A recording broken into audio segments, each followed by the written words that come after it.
Hello बच्चों, कैसे हो आप? बेटा मैं संजय सर। आज मैं आपको कक्षा 11 की भौतिक विज्ञान में जो हमारा चैप्टर चल रहा था अध्याय 6 सदिश विश्लेषण यानी कि वेक्टर एनालिसिस, तो बेटा आज उसको अगले क्रम में जो हमारा टॉपिक है जो हमने अपनी पिछले वीडियो में बताया था उसके बाद नेक्स्ट टॉपिक था दो सदिशों का अदिश गुणनफल। ठीक है बेटा, आज हम बताने वाले हैं आपको दो सदिशों का अदिश गुणनफल और दो सदिशों का सदिश गुणनफल क्या होता है, किसे कहते हैं, यानी कि इंग्लिश में कहते हैं इसको scalar product of two vectors. ठीक है बेटा, तो अब ये दो सदिशों का जो अदिश गुणनफल है ये क्या होता है, इसकी डेफिनेशन देख लेते हैं। सबसे पहले किन्हीं दो सदिशों का अदिश गुणनफल, किन्हीं दो सदिशों का अदिश गुणनफल, ठीक, दोनों सदिशों के परिमाणों तथा उनकी दिशाओं के बीच बने कोण की ज्या, बने कोण की कोज्या, कोज्या मतलब कोसाइन के गुणनफल के बराबर होता है। ठीक है, किसके बराबर हो रहा है कि दोनों सदिशों का जो अदिश गुणनफल है वो उनके परिमाणों और उनकी दिशाओं के बीच जो कोण बनता है उस कोण की कोज्या यानी कि कोसाइन के गुणनफल के बराबर होता है। अब इसको समझ लेते हैं जरा। ठीक है बेटा, देखो एक हमने वेक्टर, दो वेक्टर की बात कर रहे हैं कि दो सदिशों की बात कर रहे हैं हम, तो एक सदिश तो हमने मान लिया ये। ठीक है, ये सदिश कौन सा है बेटा, इस सदिश को मान लिया हमने ए सदिश।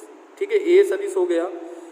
एक सदिश हमने इससे थीटा कोण पर, वो कह रहा है ना कि उससे बने कोण, तो कोण की बात कर रहे हैं, एक कोण हमने थीटा कोण पर दूसरा वेक्टर मान लिया और ये वेक्टर है बी वेक्टर। ठीक है बेटा, तो अब ए वेक्टर और बी वेक्टर इन दोनों का जो अदिश गुणनफल है, इन दोनों का क्या है अदिश गुणनफल। तो ध्यान रखना अदिश गुणनफल को हम कैसे लिखेंगे, A dot B, A vector dot B vector से लिखेंगे। ठीक है, ये है अदिश गुणनफल। इन दोनों का जो अदिश गुणनफल है इनके परिणामी, इनका परिमाण क्या होगा, देखो ए वेक्टर का परिमाण होगा, इसका परिमाण निकालेंगे तो हम यहाँ निकाल लेंगे इधर, ए वेक्टर का परिमाण बराबर होता है ए, बी वेक्टर का परिमाण बराबर होता है बी।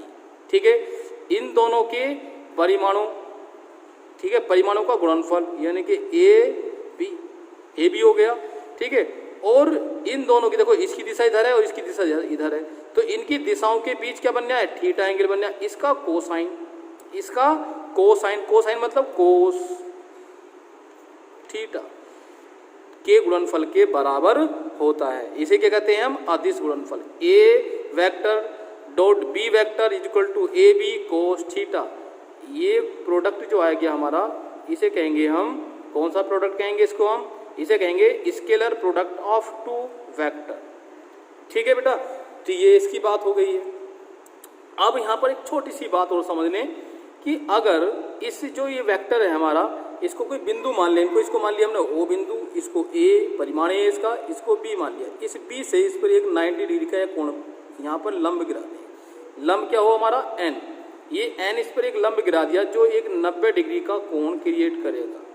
कितना कोण बनेगा यहाँ पर, 90 डिग्री का कोण बन जाएगा। तो इस स्थिति में हम अगर यहाँ से कोस की बात करें तो ये कोस का मान कितना होगा, तो बेटा देखो जरा इसको समझ लीजिए, लाल बटे कक्का से, लाल बटे कक्का। ठीक है, लाल बटे कक्का समझते हैं, ये साइन होता है, ये कोस होता है, ये टेन होता है। तो कोस कौन सा है हमारा, ये बीच वाला है, तो बीच का होता है ये देखो, अगर इसका भिन्न देखें हम, आधार बटे कण, तो कोस थीटा, ये थीटा मान है तो कोस थीटा बराबर हो जाएगा, कोस थीटा बराबर आधार क्या होगा बेटा, आधार बटे कण। ठीक है, आधार बटे कण।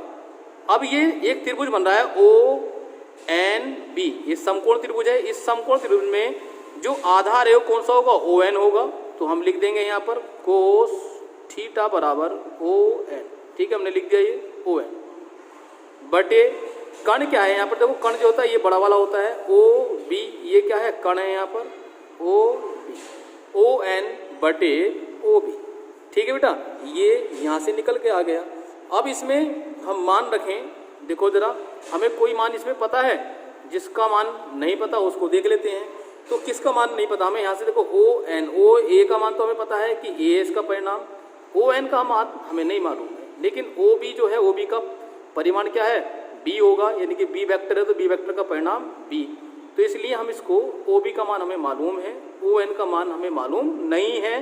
तो यहाँ पर हम लिख सकते हैं इस प्रकार से बराबर करके कि ON बराबर OB कोस थीटा।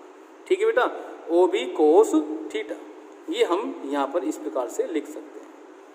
अब देखो ये तो हमने लिख दिया, लेकिन अगर बात करें इसकी कि OB का मान कितना है, तो OB का मान मैंने अभी बताया था आपको कि OB का जो मान है वो कितना है, B वेक्टर है और B वेक्टर का परिणामी कितना है, B है। तो यहाँ पर लिख देंगे हम कि ON बराबर B कोस थीटा, ये मान आ गया। कितना आ गया, ON बराबर B कोस थीटा। तो ये ON की वैल्यू आ गई है यहाँ पर। ठीक है, अब बात करते हैं ऊपर जो हमने प्रोडक्ट निकाला था उसको देखते हैं। क्या निकाला था हमने प्रोडक्ट, हमारे पास था A dot B vector is equal to AB cos theta. तो यहाँ पर देखो हमारे पास था but A vector dot B vector is equal to AB cos theta. कितना था, AB कोस थीटा।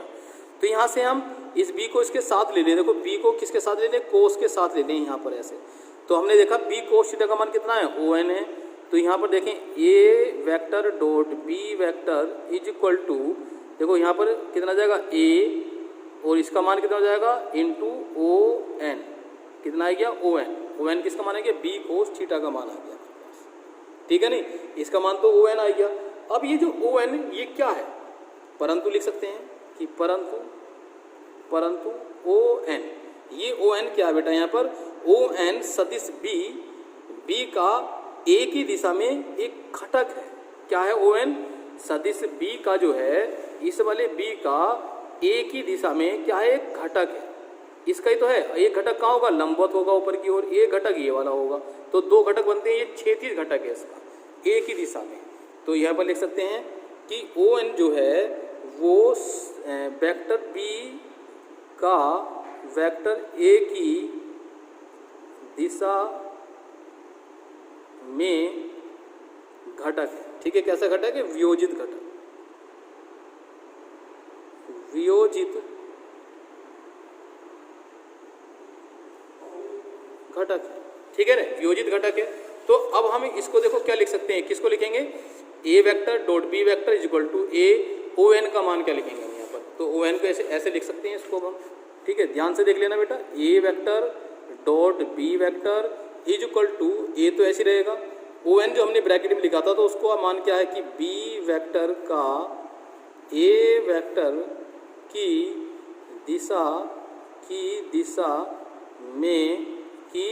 दिशा में वियोजित घटक,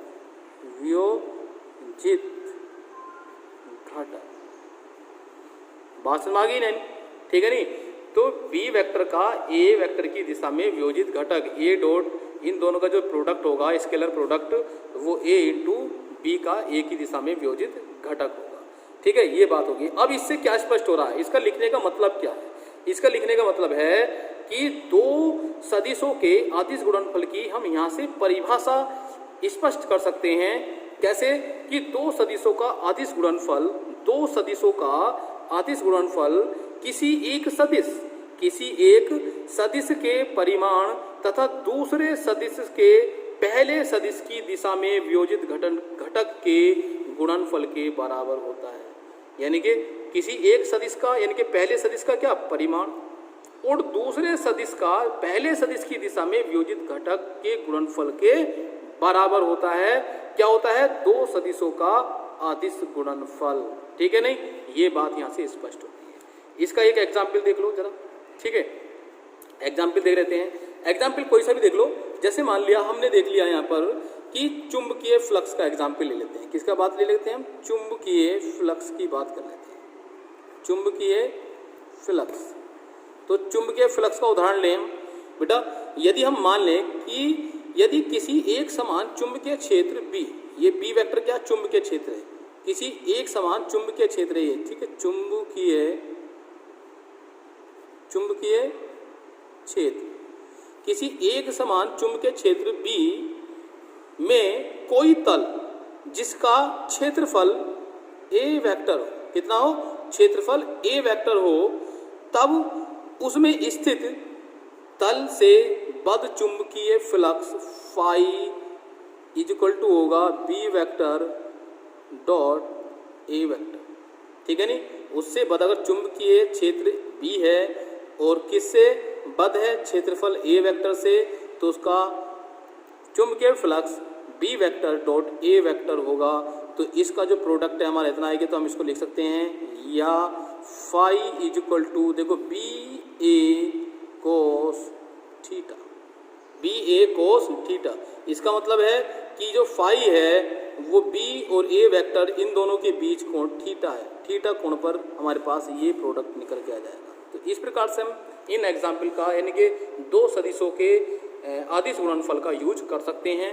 इसी प्रकार से शक्ति में कर सकते हैं, ठीक है, कार्य के लिए कर सकते हैं।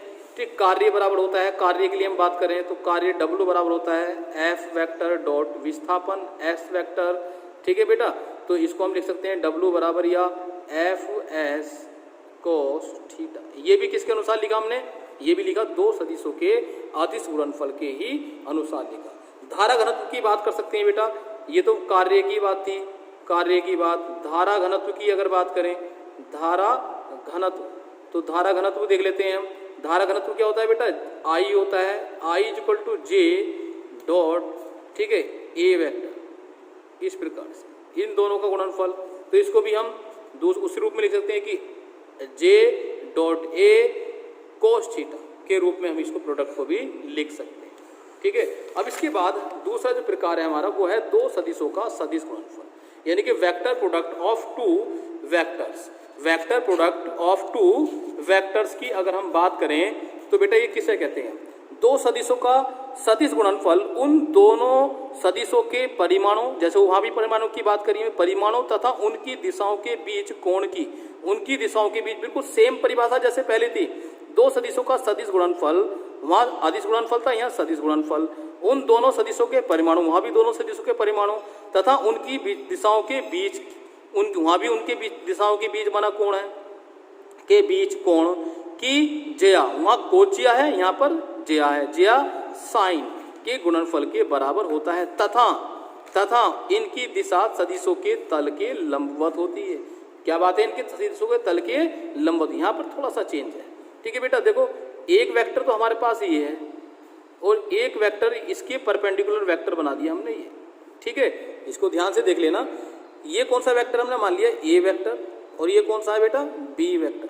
तो इनका जो परिणामी होगा यानी कि ए क्रॉस बी, इसका मतलब होता है परिभाषा के अनुसार कि ए वेक्टर क्रॉस बी वेक्टर, ये सदिश गुणनफल है, बराबर कितना होगा बेटा, इसे होगा, ये होगा A B sine theta into N एकांक वेक्टर।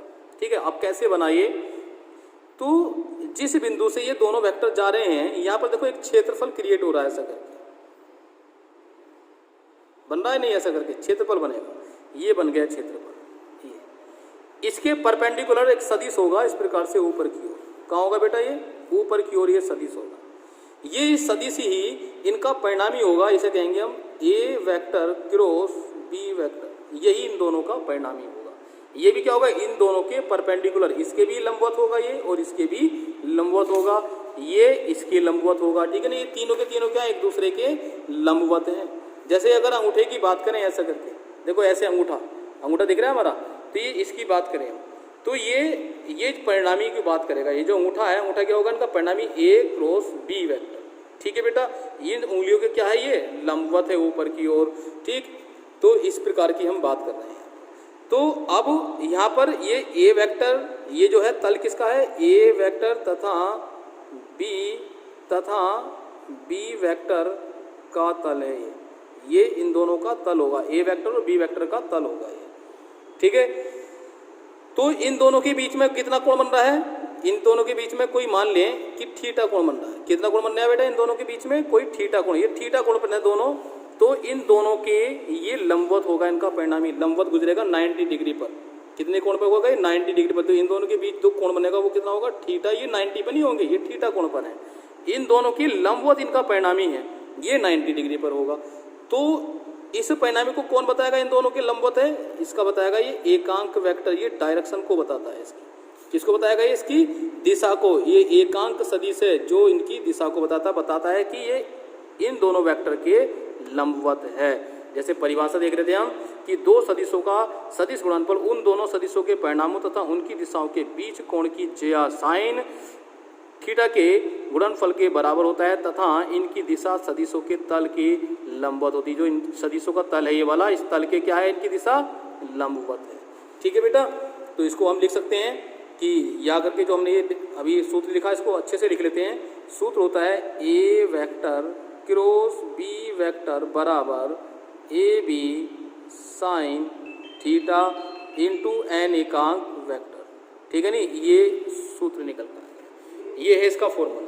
ठीक है, जहां पर ए और बी क्या है, सदिशों के, जैसे हमने अभी पिछले वाले उसमें बताया था कि ए वेक्टर और बी वेक्टर के क्या है, ये परिणामी है, परिमाणी है। ठीक है, इनके परिमाण हैं।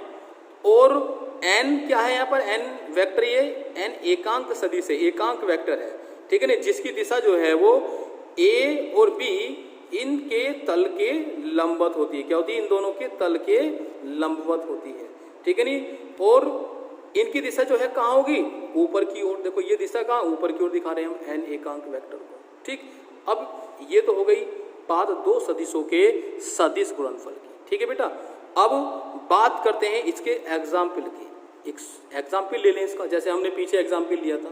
ठीक है, तो एग्जाम्पल कौन सा लें, कोई सा भी ले लो बेटा। बात कर लेते हैं बल आघूर्ण की। किसकी बात करें, बल आघूर्ण। बल आघूर्ण तो आपने पढ़ा है ना। ठीक है, बल आघूर्ण की बात करते हैं। बल आघूर्ण को किससे प्रदर्शित करते हैं, टाउ से प्रदर्शित करते हैं। तो बेटा बल आघूर्ण टाउ इज इक्वल टू होता है R vector cross F vector. ठीक है, R vector cross F vector के बराबर होता है बल आघूर्ण। कैसे, कि हम मान लें कि माना कोई बल एफ किसी बिंदु ए पर कार्य करता है, तो बिंदु ए का मूल बिंदु ओ के सापेक्ष सदिश अगर आर वेक्टर हो, तब उस स्थिति में जो एफ के कारण वो उसके परितः घूमेगा, तो उसका जो बल आघूर्ण होगा tau is equal to R vector into F vector के खुरा उस एफ वेक्टर के बराबर होगा। यानी कि टाउ वेक्टर बराबर R vector cross F vector के बराबर होगा। बल आघूर्ण मतलब कोई बिंदु एक फिक्स है और इस यहाँ पर कोई बल लगाएं, यहाँ पर कोई बल लगाएं, तो ये तो फिक्स रहेगा। इसके चारों तरफ ऐसा करके अलोंग अगर मूव करें ऐसा करके, तो ये यहाँ से यहाँ तक जहाँ पर बल लग रहा है और जिस बिंदु के सापेक्ष ये घूम रहा है वहाँ तक की दूरी आर है ये। ठीक है, और जो बल लग रहा है वो एफ है ये। ठीक है नी, तो इन दोनों का गुणनफल ही उसका बल आघूर्ण कहलाता है। तो टाउ इज इक्वल टू ये सदिश वेक्टर होता है। कैसा होता है, सदिश, एक सदिश राशि है ये। जहाँ पर भी क्रॉस की बात आ जाए वो सदिश राशि है, और जहाँ पर डॉट की बात आ जाए वो अदिश राशि है। ठीक है बेटा, अब इसको कैसे लिख सकते हैं हम, इसको लिख सकते हैं tau is equal to R F, इनका परिणामी लिख दें। ठीक है, परिमाण लिख दें इनका, और साइन थीटा। ठीक है नी, एन एकांक वेक्टर तो दिशा को बताता है, उसको लिखो या मत लिख दो यहाँ पर। तो यहाँ पर जो मान आएगा वो ये वाला निकल के जाएगा। देखो इसके अनुसार आया नहीं आया, फॉर्मूले के अनुसार। तो इस प्रकार से हम यूज इनको कर लेते हैं। ऐसे ही कोणीय संवेग की बात करें, किसकी बात कर लें हम, कोणीय संवेग की। कोणीय संवेग, तो कोणीय संवेग की बात करें तो कोणीय संवेग क्या होता है बेटा, कोणीय संवेग होता है जे, जो हमने पीछे लिखा था। तो जे वेक्टर ये किसके बराबर होता है, ये भी बराबर होता है आर वेक्टर और क्रॉस पी वेक्टर। ठीक है नी, R vector cross P vector. तो ये क्या है कि कोणीय संवेग जो है, कोणीय संवेग का परिमाण वो कितना हो जाएगा यहाँ पर, ये हो जाएगा आर पी साइन थीटा।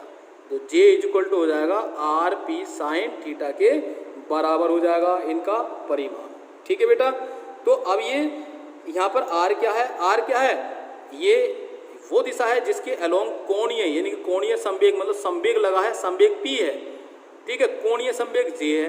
तो संवेग कहाँ लग रहा है, किसी आर वेक्टर पर लग रहा है। यानी कि कह सकते हैं हम इसको समझ सकते हैं कि बेटा कि मान लें कि कोई एम द्रव्यमान का कण है, वो वी वेग से क्या कर रहा है, गति कर रहा है। हमने माना कि कोई एम द्रव्यमान का क्या है, कोई कण है, वो वी वेग से क्या कर रहा है, गति कर रहा है। ठीक है नहीं, गतिमान है। तो इस कण पर जो रेखिक संवेग होगा वो रेखीय संवेग होगा p vector is equal to mv। कितना होगा? p vector is equal to mv vector. ठीक है, हम मान ले कि किसी समय बिंदु ए पर, कोई बिंदु हमने मान लिया कि ए बिंदु है, उस पर उस स्थिति में कण का जो मूल बिंदु के सापेक्ष सदिश है, मतलब दिशा है, वो कितना घूम रहा है? R vector. तब उस समय उसका कोणीय संवेग आर और पी के, ठीक है नहीं, पी के तल के लंबवत होगा। इसका कोणीय संवेग उस कंडीशन में क्या होगा? आर और पी के लंबवत हो जाएगा। ठीक है नहीं, तो इसका मतलब है कि एक्स वाई तल में होगा। जो कोणीय संवेग किस में होगा? एक्स वाई तल में होगा, एक्स और वाई तल में। ठीक है, यानी कि वृत्ताकार के रूप में ऐसे बनेगा। तो इस प्रकार से ये कोणीय संवेग को बेटा आगे हम समझाएंगे, बहुत डिटेल में समझाएंगे, ये आपके सिलेबस में है। ठीक है, तो इसको हम जरूर समझाएंगे आगे जाके।